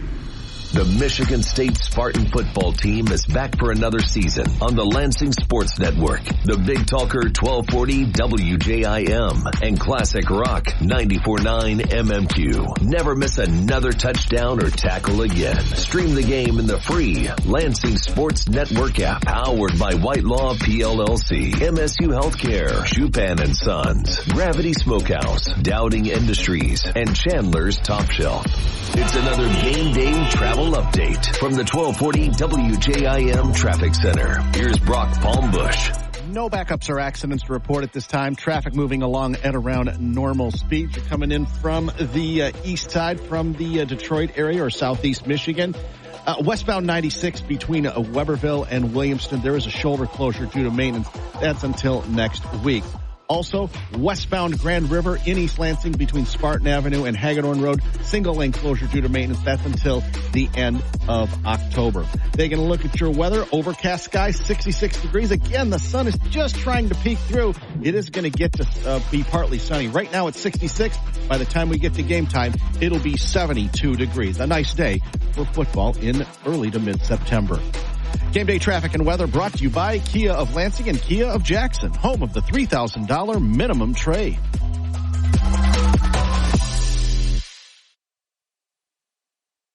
This is the Whitelaw PLLC Tailgate Show on the Lansing Sports Network, the Big Talker 1240 WJIM, and Classic Rock 94.9 MMQ, with your hosts, the Dean of Sports, Tim Staudt, and offensive-minded host, Beanie Howell. Powered by Whitelaw PLLC. Now from FanFest at the stadium in the Price Right RV Studios. This is the Whitelaw PLLC Tailgate Show. Welcome back. We're wrapping up the Whitelaw PLLC Tailgate Show here on 1240 WJIM, Lansing's Big Talker, Classic Rock 94.9 MMQ, and the Lansing Sports Network, LansingSportsNetwork.com. And we're broadcasting live from that Price Right RV mobile studio here in the FanFest part of Munn Field, just south of Munn Ice Arena. And this hour, the second hour of the Whitelaw PLLC Tailgate Show, is brought to you by Hudson Inc. All right, Dr. J, Dr. J is here filling in, pinch hitting for the Dean of Sports. So we trade out 50 plus years of ancient sports knowledge for a far more glorious aesthetic experience. Oh, yeah? So thank you for doing that. So welcome. Why don't we take one last look at the top 25 scoreboard before we get out of here, okay? And you can just kind of riff on this as we go. Okay. Number 5, Ohio State seems to have it figured out now. They're up 28-7 over Youngstown State at the half in Columbus. Number 7, Penn State. All over Delaware. It's 35-7 Nittany Lions at halftime. Halftime in Boulder. Maybe the dam broke. Colorado is up 13-0. Number 22, Coach Prime, is over Nebraska 13-0. I think that's probably over. I don't think Nebraska can score 13 points in the game, let alone in half of one. Well, how much did they get against Minnesota? 10, wasn't it? 13-10 was the final? Yeah, it wasn't a lot. Yeah. Nebraska has fumbled the ball away 3 times already. You know, Matt Rule's a hell of a coach, but the things that have to change there for them to be good again are not the kind of things that go away in one off season. No. And what I'm talking about is they have habitual cultural issues on the field. They turn the ball over the worst possible time, right? They take penalties at the worst possible moment. Mm-hmm. Stuff like that doesn't go away with one offseason. So no, I think eventually he'll figure him out. He's been good everywhere else he's been, but the thing is, even at Temple and Baylor, where he eventually turned them around, he had 1 and 2 wins in the first season at both places. Right. So it's gonna stink for a while. Yeah. Purdue is up 7-0 at Virginia Tech, but that game is delayed with 6 minutes left in the first, part of that hurricane that's bearing down on the Atlantic coast. The entire ACC at peril of the hurricane, except for new members Stanford, Cal, and SMU, because that makes sense. In California. Yeah. Nothing makes sense anymore. Anyway, let's take a look at the Big Ten scoreboard too. All right. We just did top 25. Elsewhere in the Big Ten, actually, I think we're good there. Yeah, let me go to more top 25 scores. Georgia up 31-0 over Ball State at the half. Yeah, you knew that 0-0 wouldn't last long. Notre Dame, number 10, Fighting Irish. They're up 3-0 at NC State. But that game was delayed in the first quarter too because of hurricane-related weather. Number 12, Utah, surprisingly, at least to me, facing a 10-3 deficit at halftime at Baylor. Baylor lost at home last week to Texas State. Keep an eye on that one. Number 15, Kansas State, up 21-10 at the half against Troy. Okay, that's enough for scores now. Why don't we do a little bit on Richmond, Dr. J? Just, look, you gotta respect the opponent no matter how insignificant. Right. So, and I haven't seen a single Richmond fan walk by. That doesn't surprise me either. You? No, not really. Okay, so Richmond, alright. Last week, they lost at home to Morgan State. That was an FCS duel. 17-10, absolutely awful on offense. They turned it over 4 times. They couldn't even break the century mark in rushing yards. And their first-year starting quarterback, Kyle Wickersham, you may have heard of his dad, Jeff, who threw for 7,000-plus yards at LSU back in the mid-'80s. He was sacked 5 times, and he threw for just 169 yards. Richmond head coach Russ Hussman, he called his offense's effort embarrassing and blasted his new co-offensive coordinators for employing a scheme that's too complicated. Well, it's probably not going to get any easier today going on the road to a Power 5 opponent where you're being paid to get mercilessly hammered, right? Yeah.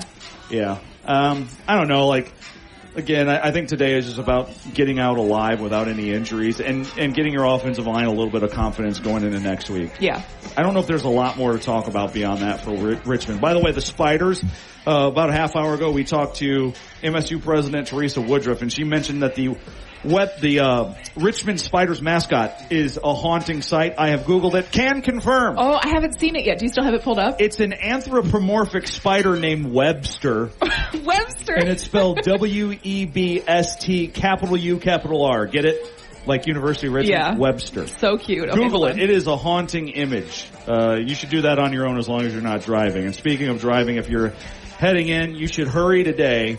Safely, though, because this is the first game where Michigan State will have metal detectors at Spartan Stadium that probably will add a few more minutes to your, hustle to your seats. Dr. J is looking up the Richmond mascot, and she looks aggrieved. That's terrifying. Yeah.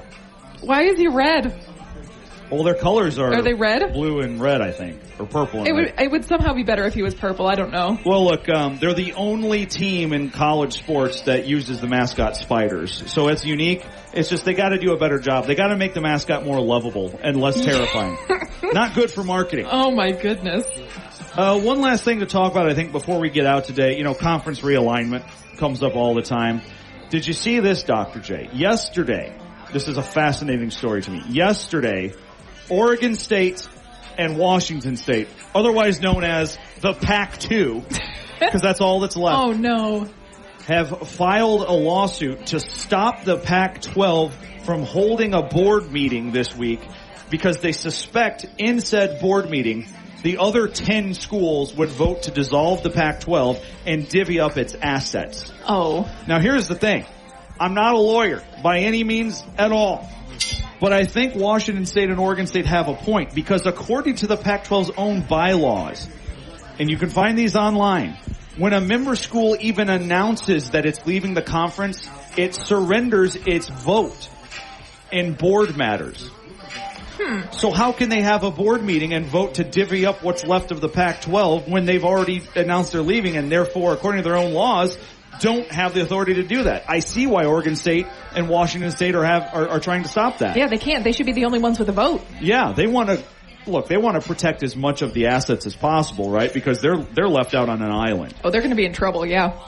I think the plan is, according to the reporting, Oregon State and Washington State are going to try to keep the Pac-12 brand and basically merge with the Mountain West. Oh, that would make sense. But we'll turn it into a 14-team league. It'll just be the Mountain West plus Oregon State and Washington State, but it'll be called the Pac-12. Okay. But that can't be a Power 5 conference. I'm sorry, it just can't. Yeah. I still hope it turns out well for them because I'm very fond of Oregon State. The turnover chainsaw, how can you get better? Go Beavs. Also, one of the cooler, more unique color schemes in college football. Yeah. Not many teams can pull off the orange and black, except for Charlotte High School, of course. Of course. But it's a nice look. It's very unique. Yeah. And they just went through this massive, expensive overhaul of their stadium, too, and then this happens. Oh, no. You hate to see it? Those poor Beavs. I do love my Beavs. Yeah, I hope it works out for them. This will be interesting to watch, though, because the Pac-12, the 10 that are leaving are trying to hold this meeting this week to basically carve up the cadaver and take all the assets and leave Oregon State and Washington State screwed over even further. Yeah, that's not right. No. Pete Thamel has an excellent story about it on ESPN.com. You should read it if you want more info on this. It's fascinating stuff. And this thing is getting very legal, right? They want a temporary restraining order, which would keep the meeting from happening. We'll see. The drama here is never ending. And I wonder what the next phase of realignment is. Why wouldn't they try to join the Big 12? Because the Big 12 doesn't want them. Oh. It takes two to tango. And the Big 12 is going to 20 teams, right? Why can't they be 22? Take my poor Beavs. They don't see a value in them. And remember, conference realignment is not about making your conference as big as possible. It's about making your revenue sharing check each school gets as much as possible. Yeah. So if you get to the point where you're just adding schools for the sake of adding schools, if they don't increase the overall value of the broadcast deal, i.e. if their market value isn't higher than the average already, it's just bringing down everyone's cut of the pie. Yeah, that's true. That's why the Big Ten didn't want Washington State or Oregon State, because they already got Washington and Oregon. Yeah. There's no point to add the other ones, right? True. I mean, it sucks for them, but that's the reality. It's a business. I suspect it will survive just in a more diluted knockoff version of the Pac-12. What a shame. You hate to see it. Yeah. But anyway, Trev Alberts, the AD at Nebraska, said the next round of conference realignment is going to be more calamitous than anything we've experienced so far. I just don't know how that is, because who's left? Right. The only whale left, really, is Notre Dame, and that's just not going to happen for a while. The money is not the issue for them. Well, no, I think they're going to join the SEC, though. just to say, give the Big Ten a big middle. Well, I don't think so. If they're going to join any conference, it's going to be the ACC, where they already got one foot in the door with the deal where they're in the ACC for practically everything else, and they play like 5 football games a year with the ACC. I guess Florida State and Clemson, since they're kind of upset with the ACC's TV deal, maybe. But who's really left?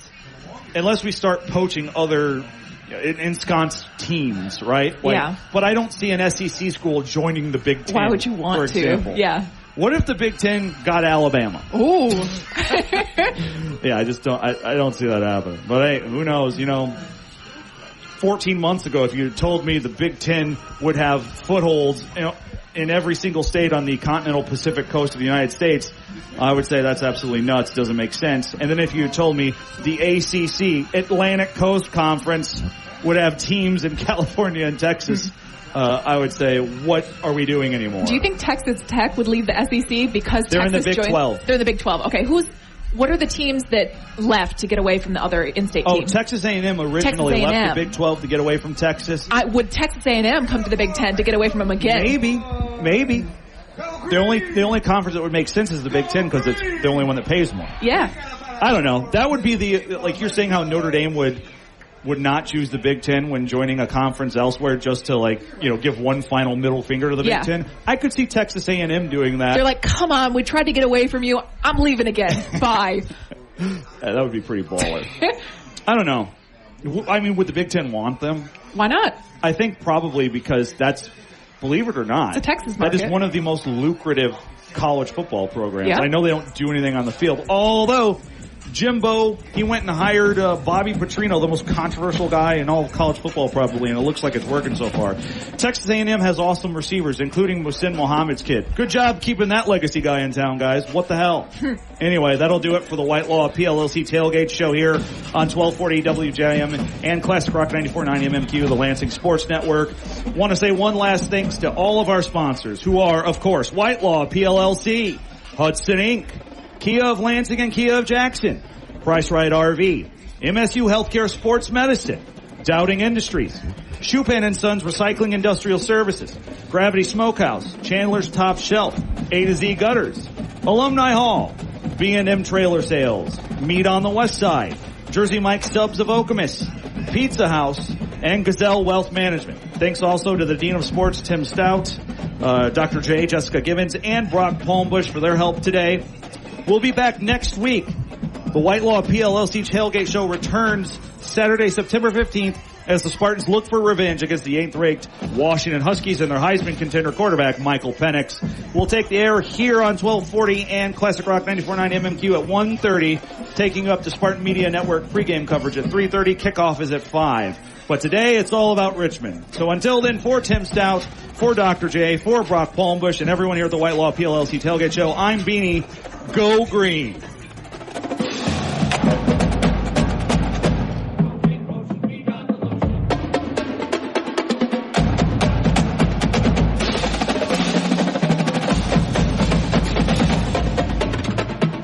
Lansing's Big Talker, 1240 WJIM Lansing, and Classic Rock 94.9 WMMQ East Lansing, Town Square Media Stations.